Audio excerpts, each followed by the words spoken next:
Am I the a-hole for refusing to help my cheating little sister?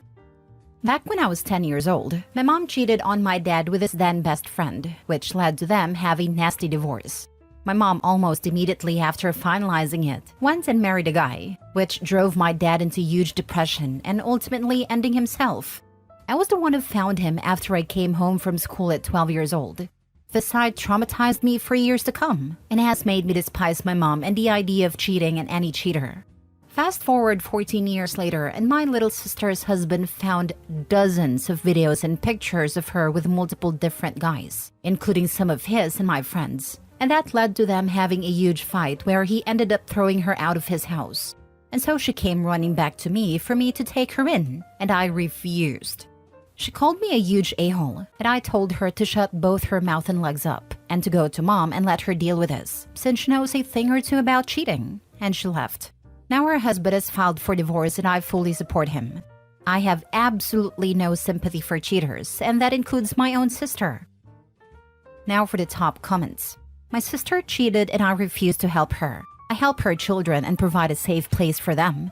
But her? No. I'm also still in a good place with my former brother-in-law. He's still my family. Definitely not the a-hole. I cannot imagine how traumatizing that was to find your dad. I'm so very sorry. Not a-hole. Seems the apple doesn't fall far from the tree. Sister learned that crap from somewhere. Good for you for not going down that path and refusing your sister. I loved my sister with all my heart, R.I.P., but I would not have condoned her cheating. I don't condone anyone doing it. I watched my mama go through that crap with my dad and my stepdad. I'm jaded AF when it comes to relationships for that reason. Stay strong and cut them freaking friends off. Good on you for that. Your sister sucks, your mom sucks, and you were right to not help her. She made her own choices even after your mother and father's history. So knowing that, you shouldn't help her when it's obvious you would have someone you will hate living with you, as she reopened your old wounds by cheating like she did. You did everyone a favor here by refusing her. Exactly. Not only did she know about how much I despise cheating and cheaters, but she cheated on her husband with my friends, which I saw as personal disrespect to me and her husband. She also slept with his best friend, who was his best man at their wedding. So she is just despicable to me now. That is just disgusting. It's a clear sign of how she doesn't care about anyone but herself. The fact she could cheat, not only on her husband but with your friends as well, then have the nerve to come to you for help, clearly shows she is a narcissist. So let your mother deal with her BS and get far away from them both, along with all those friends you had. I do hope you cut all of those friends off. Those aren't friends. I am dropping them. Screw them. Next story. Am I the a-hole for not inviting my sister to my wedding after she tried to sabotage my relationship? I, 27 female, am getting married in 2 months to my fiance Jake, 29 male. We've been together for 5 years and I couldn't be happier. However, my relationship with my sister Lily, 25 female, has been rocky for the past year. Here's some background. Growing up, Lily and I were very close. She's always been the life of the party, charming and the center of attention. I've always been more introverted and happy to let her shine. When Jake and I started dating, Lily was thrilled and we all got along great. A year ago, things started to change. Jake got a promotion at work, which allowed us to buy a house. This seemed to trigger something in Lily. She started making snide comments about how I was lucky to have found Jake and how I wouldn't have been able to afford a house on my own. I tried to brush it off, thinking she was just having a rough time.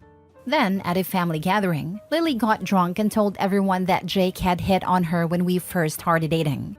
Jake was mortified and denied it immediately. I was shocked and didn't know what to think. Later, Lily apologized, saying she was drunk and it was just a joke. Jake assured me it never happened and I believe him. Since then, Lily has made several attempts to undermine my relationship with Jake.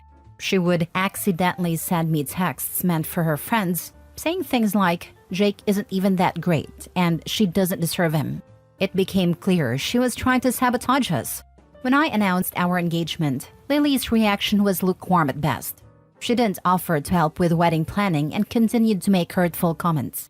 The final straw came last month when I found out she told our mutual friends that Jake was only marrying me for my money, which is laughable because Jake makes more than I do. I decided enough was enough and told Lily she was no longer invited to the wedding. She burst into tears, saying I was overreacting and that she was just trying to protect me. My parents are now involved, saying I should forgive her because family's everything. They want me to reinvite her and keep the peace, but I feel like I need to stand my ground. Am I the a-hole for not inviting my sister to my wedding after she tried to sabotage my relationship? Yes, family is everything. So I will prioritize the family I'm starting with Jake. If you want to be a part of it, then drop it.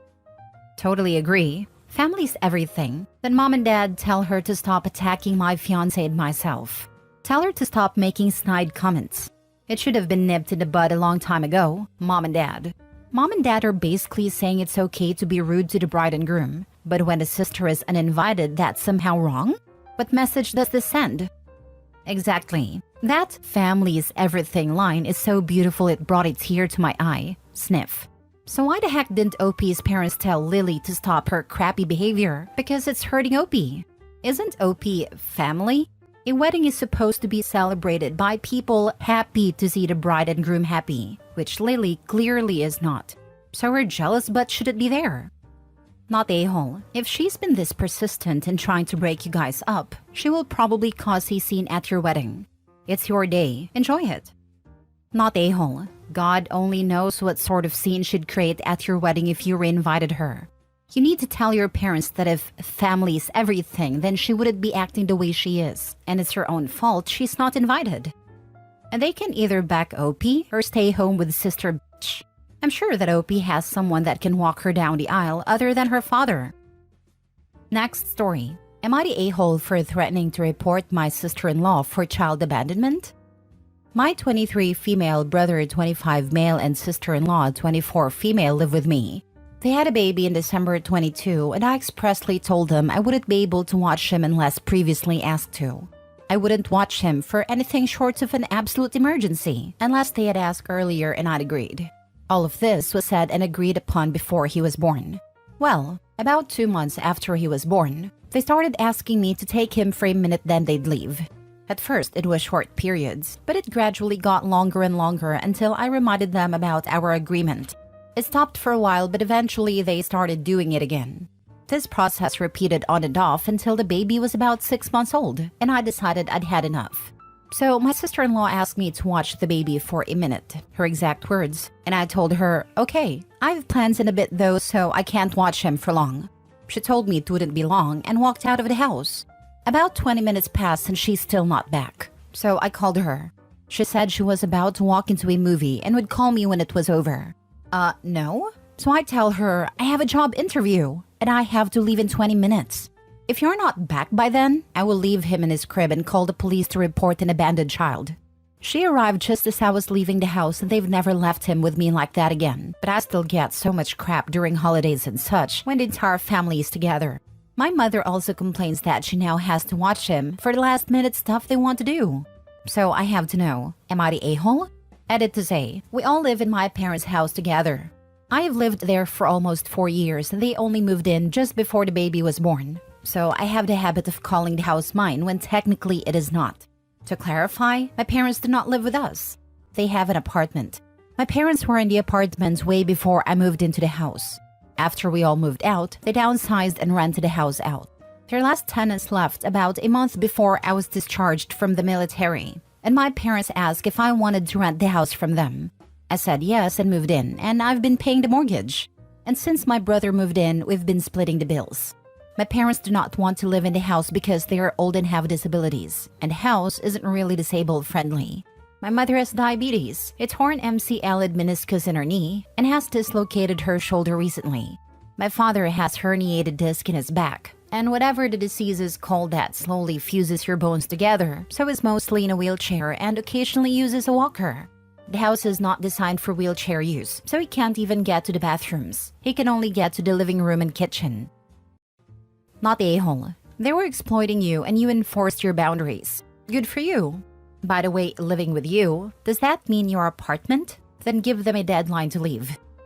Technically, we're living in my parents' house, so my parents make the call of who leaves and who goes. I've just lived in the house significantly longer, so I have the habit of calling it my house when it's technically not. Okay then, they're there to stay. But you are not their slave. And I find it significant that your mother is now complaining that she has to watch her grandchild. To whom is she complaining? To them or to you? Why is your family agreed that they need help but unwilling to provide it and willing to force you to do it? She complains to me. She has never complained to them about anything they've ever done to upset her. It has always been me. You didn't create this child. She is selfish for blaming you. Not a-hole. How can for a minute result in her almost walking into a movie theater? That is not a 1-minute thing. Your sister-in-law is dishonest. It probably would be more extreme and say, okay, I will start counting to 60. Once I hit 60, I'm going.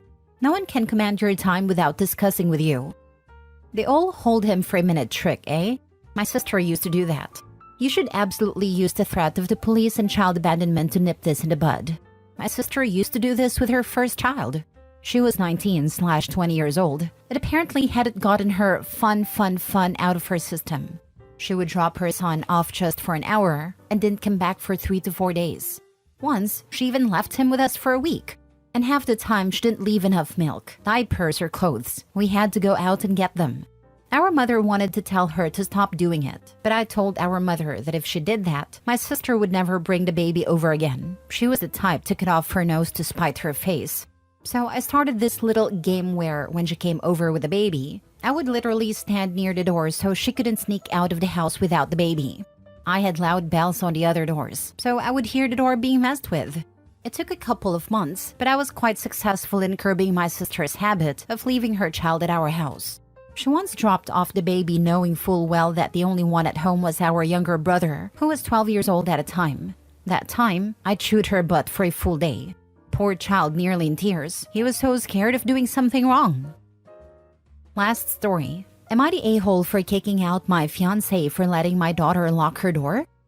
Around 2 years ago, my ex-husband/my daughter's father passed away in a house fire.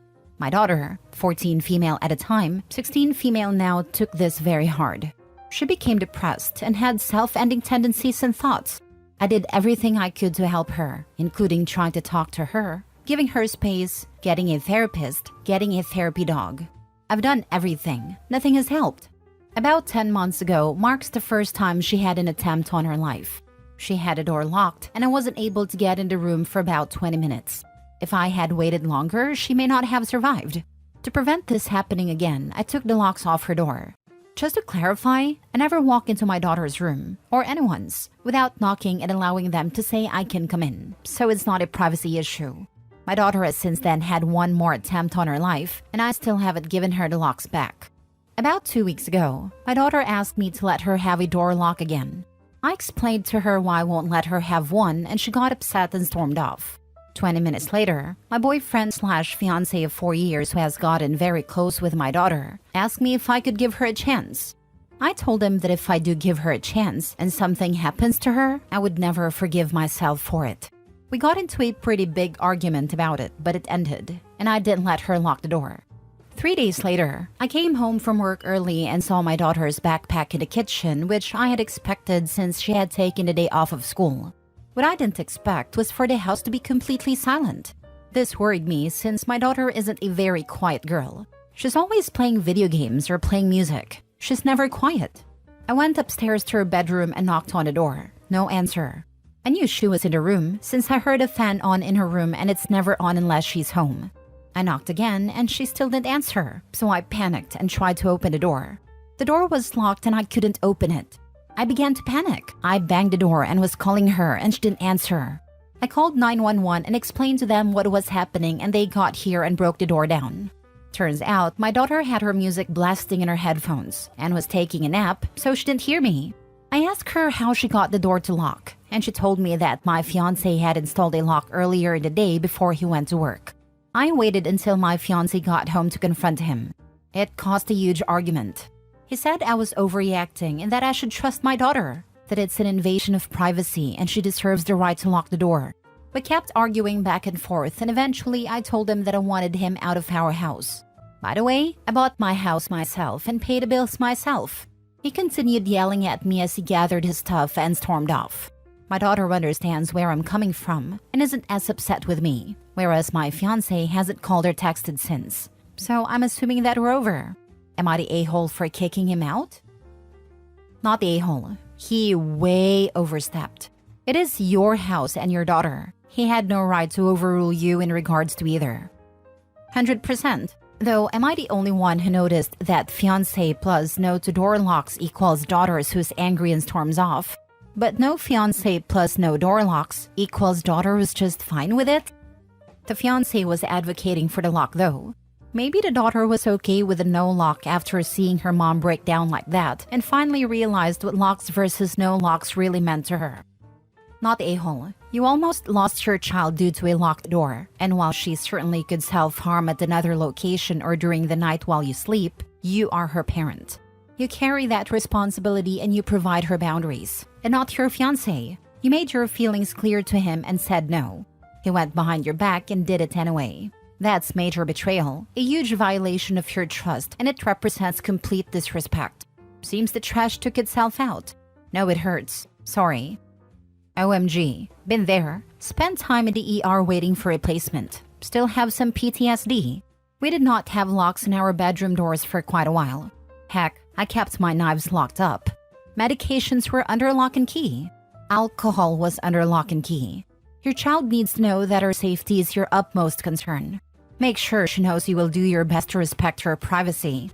And she needs to know that it will take a while for you to trust enough to consider having locks on the doors again. Not a-hole. Wedding off. Immediately no contact. Especially since he knows the reason.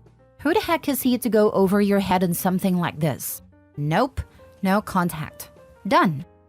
Who the heck is he to go over your head on something like this? A bro who is always certain he knows best. A dude who can't ever be wrong. A Chad who wants to be the good cop to a bad cop.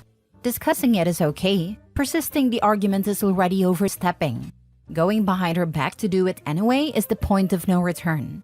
A nuclear option. I sincerely hope she drops this turd in the nearest toilet and flushes. Otherwise, she can expect more of the same for the duration of their relationship. For very far future consideration, most interior locking knobs, not deadbolt types, have a simple pin bypass to unlock. No key necessary.